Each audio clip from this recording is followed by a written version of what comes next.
So this past weekend we had NXT Great American Bash, and yeah, it was an okay show. It had a lot of ads on it, which I was very surprised with. It's something we don't see a lot with NXT pay-per-views, but it felt more like an episode of NXT rather than a PLE when it came to the amount of breaks that they had, which really killed the momentum of a lot of these matches. But we'll go through each match one by one and talk about the result and kind of how I felt about the match as we go through the video. So yes, these are my thoughts and opinions on NXT Great American Bash 2026. So the show started off with Tony D'Angelo defeating Naraku to retain the NXT Championship, which I did kind of expect when they do the angle of the fireball and the champion or opponent comes out with all bandages all over their face, covering their eyes. They either do the reveal that the eye is okay, or they end up winning the match anyway, and it ended up being the latter in this case here.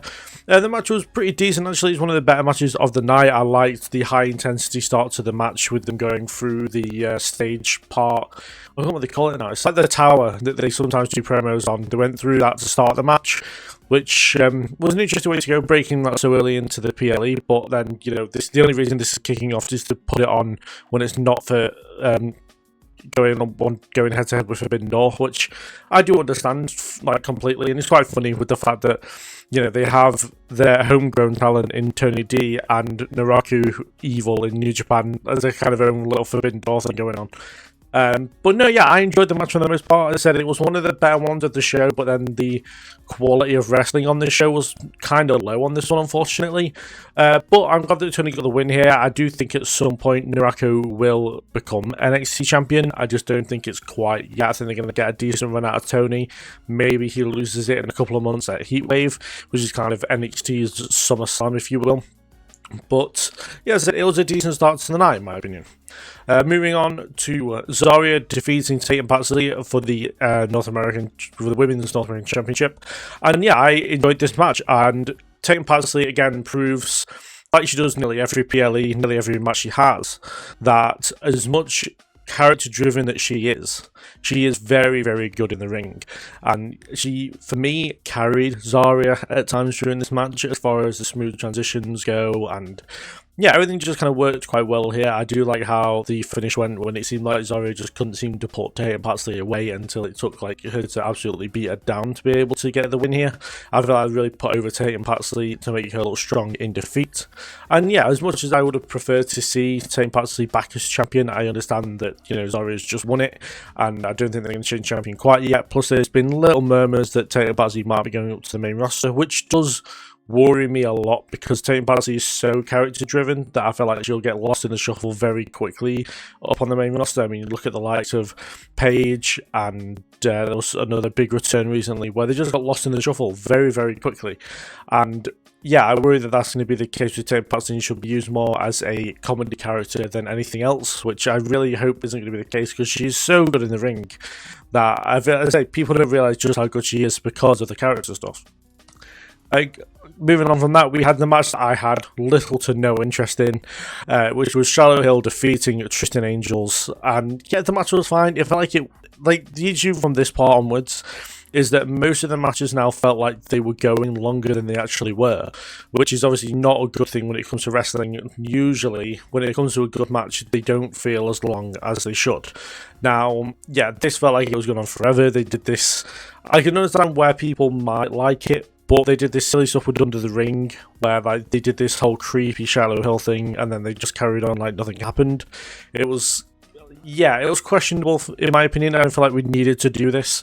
I mean, I understand it's part of Charlotte's character, but as I don't really understand what Charlotte's character actually is, it just felt very random within the match. And yeah, I said Charlotte Hill looks decent as a like big guy, but when he's like such a goof all the time, it kind of, for me, it makes me not want to take him seriously, which is going to end up becoming an issue at some point. And there's so many big guys in NXT right now. If you look at Keanu Carter and Jasper Troy, just as two main examples, you know, we've got these big guys who can beat people up. So I'm not sure where Charlotte Hill kind of fits into stuff, but they seem to want to push him, which, you know, I don't understand why they want to push him. There's nothing about him that screams star for me here. Like, he just kind of looks like a bit of a bum. But, you know, I mean, it's fine, to be fair. But, yeah, this match, it kind of disappointed me in a way of, like, it just felt like it went really, really long. Moving on from that, we have Ren Sinclair defending successfully the Women's Speed Championship against Ariana Grace. It was a classic speed match. It went all the way up to the wire. I think there was like 15 minutes left of the match. And yeah, it looked pretty good. Ariana Grace looked okay here compared to other matches I've seen her have. Obviously, the quick pace of the match and kind of the timer helped this match in a way. But yeah, for me, I'm glad that Ren Sinclair got the win. I'm a big fan of Ren Sinclair, so yeah, very happy she got the win, but not really a lot to say about this one. It was just a classic speed match in my opinion. And then after that, we had Shake on Sugars defeat Dion Lennox, and again, a match that felt a lot longer than it probably was. Now, I don't know exactly to mind what the time of each match was. I know they weren't particularly long. It wasn't like Forbidden Door, where like every match was 17 minutes plus. I have a feeling this is probably between 8 to 12 minutes. But yeah, it just felt like it was dragging on a little bit, and this is kind of where the ads break really took effect on the show, because there was like ad breaks not just between a match but during the match and multiple times during the match. The wrestlers themselves had to slow down and kind of go to just basic punches and strikes and holds until we come back from the break, and that's when they picked it up a little bit more. And I feel like that really hurt a lot of the matches here, and this was definitely one of them. I was very interested to see what this match was going to look like, to get to see Sugars and Lennox kind of go one-on-one as a former team and then as opponents. And yeah, it didn't quite deliver how I was wanting it to. Hopefully they have a rematch down the line, maybe, where they can kind of show off what they can really do. But yeah, another disappointing match, and Sugars getting the win is fine. And again, it's a babyface win after a group has betrayed him. It's a trope as old as time in wrestling, so I fully understand. But yeah, I just wanted a little bit more out of this one. After that, we had Miles Bourne successfully defend the Men's North American Championship against Taven Heights. It was a better match. It was, again, probably one of the better matches of the card, in my opinion. These two seem to sync really well together. There were some really cool spots within the match. But again, this suffered very badly because of the ads. Because again, for two people that like have such a high-paced moveset and can really throw each other around, they had to slow things down for the ad breaks and then speed back up again for when they were back from the ads and stuff like that, which again really hurt this match. It was a match I was really invested in going into it, but yeah, it wasn't massively disappointing. It was still a very good match nonetheless. I'm glad that Miles Bourne got the win. I feel like we haven't seen the end of this one either. I feel like maybe Tavion does a little bit more heel stuff to get another title match where he maybe wins the title from that point, but yeah, I'd say it was a decent match. I wanted a little bit more, but it's nothing to do with the wrestlers. It's all to do with the ad breaks. And then finally, in the main event, we saw Kendall Gray successfully win the NXT Women's Championship from a very competitive Lola Vice, to be fair. And yeah, this was a fantastic match. I understand where the hype has come from as far as this match goes. I know that I've seen online people very much like this one, and I can fully understand it. It was the best match of the night by far. And again, one of the better matches we've seen in NXT over recent times. And yeah, I'm very happy for Kendall Gray to win the championship. It's what I did predict. It feels like it's kind of the future of NXT kind of taking their place in the present, and I feel like she's going to have quite a long reign as champion as well. I don't feel like she's going to lose it anytime soon, and yeah, I'm curious to see what Lola does next, whether she sticks around in NXT or maybe goes more towards spending more time in AAA before going up to the main roster fully.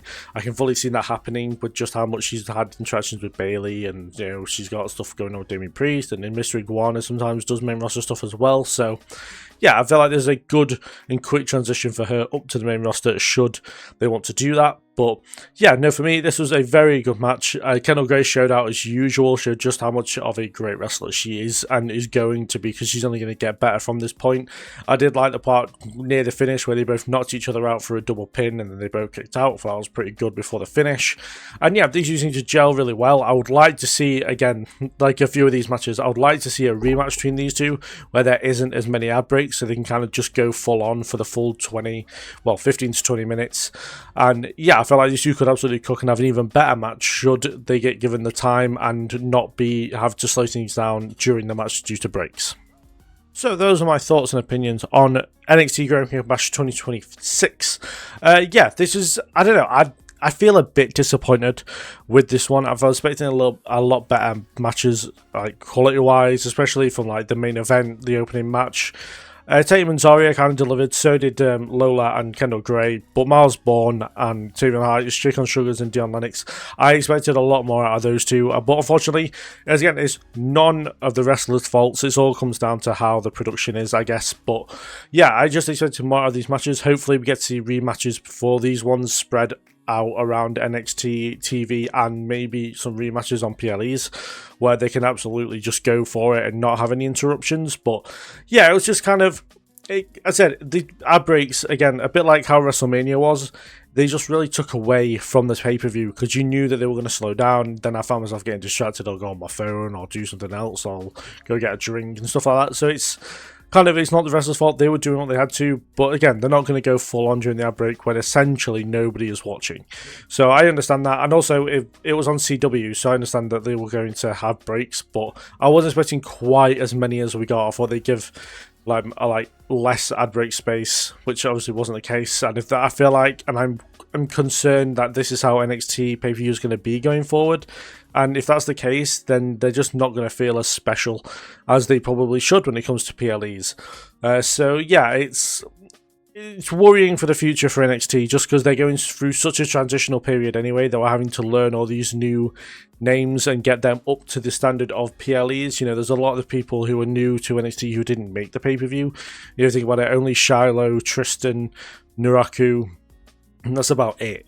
For the new people in NXT, only got onto pay-per-view, and that's only, 4? So, you know, there's plenty of time to get these people ready for PLEs. It's just, you know, if the PLEs are going to be so full of breaks, it's going to end up really hurting the momentum of these people because the PLEs aren't going to be as good as they have been over the last couple of years. But yeah, do put in the comments below what you thought of each match, what your favourite match was. I'm curious to see like how much people enjoyed each match, and just any other thoughts on the show itself. We can have a good discussion about it down in the comments. And yeah, so there's a lot of good stuff coming in already on the channel. We have the review of WWE Night of Champions that came out yesterday. There are top 10 matches for Night/Clash of Champions and Forbidden Door. And then, speaking of Forbidden Door, my review of that will be out tomorrow. My review of Slammiversary will be out on Thursday. On Thursday. And then on Friday will be my matches of the month as well. And then next week, I will be doing my half-year awards. I'm doing Wrestler of the Year, Wrestler of the Half-Year, Breakout Star of the Half-Year, Pay-Per-View of the Half-Year, as well as in a separate video, my matches of the half-year as well. So do look out for those by subscribing and putting the notification bell and all that stuff. And yeah, thank you very much for watching. I'll see you guys in the next one.